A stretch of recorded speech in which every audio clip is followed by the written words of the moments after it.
চশমা museum, a house of world class, জলট্যাক মোড়, বহরমপুর মডার্ন হোটেলের সামনে।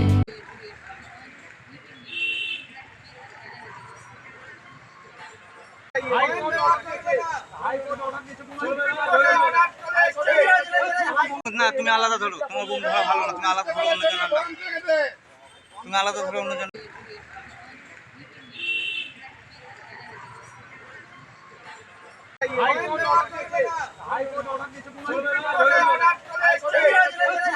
না, তুমি আলাদা ধরো, তোমার বুম ধরা ভালো না, তুমি আলাদা ধরো অন্যজন, তুমি আলাদা ধরো অন্যজন।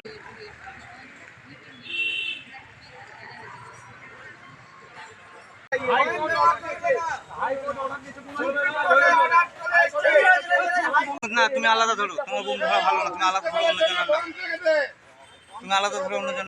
85-50 যে সাদা অটো গাড়িটা, ও এখানে এসে দাঁড়ালো, এসে বলছে আমি বললাম গাড়িটা চালাও কেন?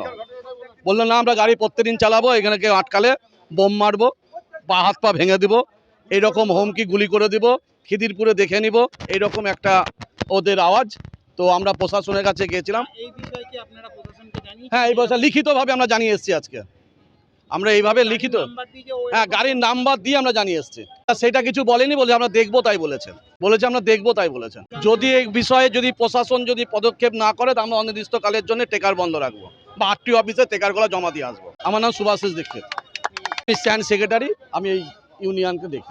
জানিয়ে এলাম, এক্ষুনি জানিয়ে এলাম, এর আগেও জানিয়েছি, আবার এক্ষুনিও জানিয়ে এলাম এবং লিখিত দিলাম। তার পরিপক্ষে আমাদের কোনো সাপোর্টই করলো না। তার মানে কাটবানি খাচ্ছে। এটা আমাদের মাননীয় মুখ্যমন্ত্রী দেখা দরকার যে বহরমপুর থানা এরকম করছে। আমাদের পরিবহন মন্ত্রীর সঙ্গে দেখা করে এসছে এবং আমাদের ফটো আছে। পরের সপ্তাহে আবার যেতে বলেছে পরিবহন মন্ত্রী। আমরা পরিবহন মন্ত্রী গত সপ্তাহে দেখা করে এসেছি, অনির্দিষ্টকালের ধর্মঘট করব।